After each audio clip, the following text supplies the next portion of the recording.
Hi guys!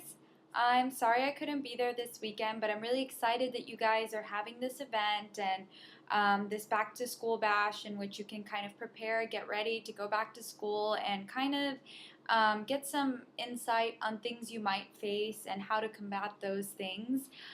Since I couldn't be there, I was asked to make this video about peer pressure in school. So I just thought I would take the next few minutes to kind of go over just some of my experiences, my vast experience, because it feels like I've been in college forever and I've seen a lot of different things, but just share a little bit about my thoughts and my opinions about peer pressure. So I guess I just want to start off by saying that college is a very different experience. It's not like anything you've experienced before. It's opening you up to different experiences, different people, and just kind of giving you, I guess, a new sense of like freedom, if that makes sense. But I want to give you guys some tips that I think are helpful in kind of being successful in avoiding the pitfalls of American peer pressure or social peer pressure, not American.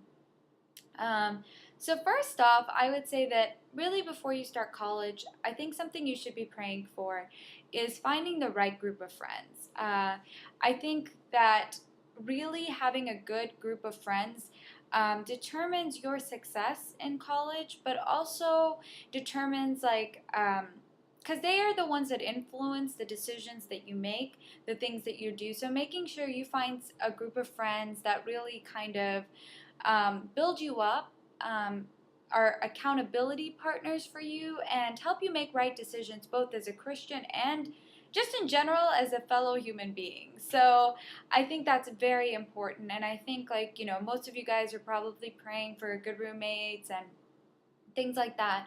But I really, really do encourage you guys finding a good core group of friends that are plugged into God, who will help build you up and help you make good decisions. Because I've seen it a lot of times when people start college, they get into a wrong crowd of friends, and that doesn't necessarily mean like, oh, they're friends with like people who don't go to church. Sometimes you're friends with people who are from the same denomination as you, but aren't necessarily building you up to be Christ followers. So I think that's very important. Really understanding the motivations, the goals, and finding people who are like-minded and have a good heart for Christ is important.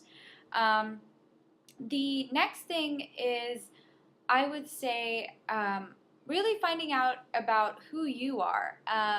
I know this sounds kind of cliche, and a lot of times people use their college experience to kind of build them, find out more about themselves, which, I mean, is true. You have this great experience, this great time in which you're learning things about yourself, you're building yourself up.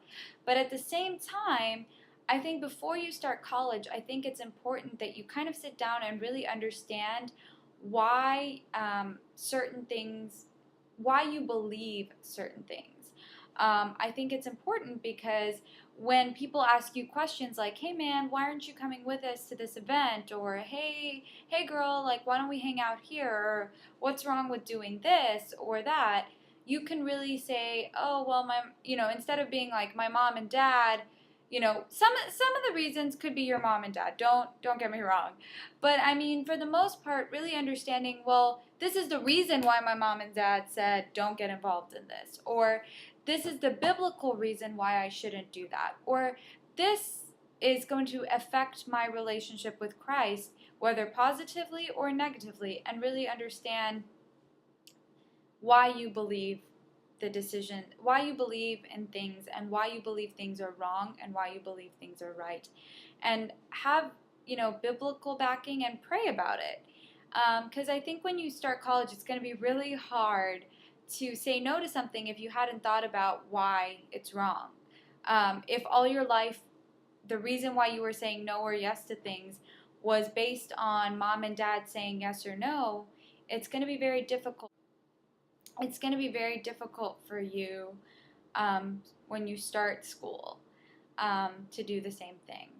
And finally, I would say this is just like a piece of just a comment. Like, if any of your friends are dogging on you for standing up for something you believe in, that's probably not someone you want to surround yourself with. Like, if someone's pressuring you to do something that you have a firm stance against, and they're, calling you lame, they're saying, hey, that's not cool, that's probably not where you want to be.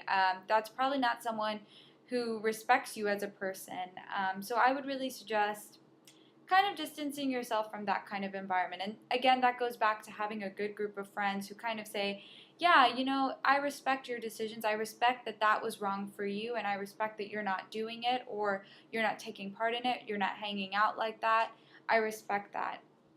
But overall, peer pressure, it's around regardless of how old you are, regardless of, it's not like what they show you on television. It could be in small things.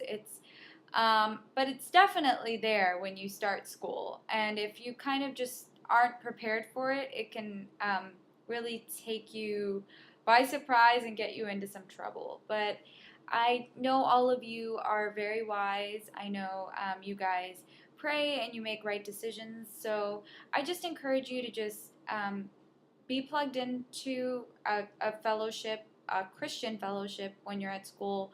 Also, find right friends who will help you be accountable and stay true.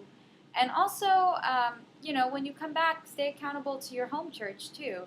Um, Overall, that's all I have for you guys. If you have any questions, or if you're wondering anything, if you have, specific anything you want to talk about, you guys know my phone number. Call me. I wish you guys all the best of luck as you start college. It'll be a fun experience. I know you guys will all do well. So congratulations and have fun.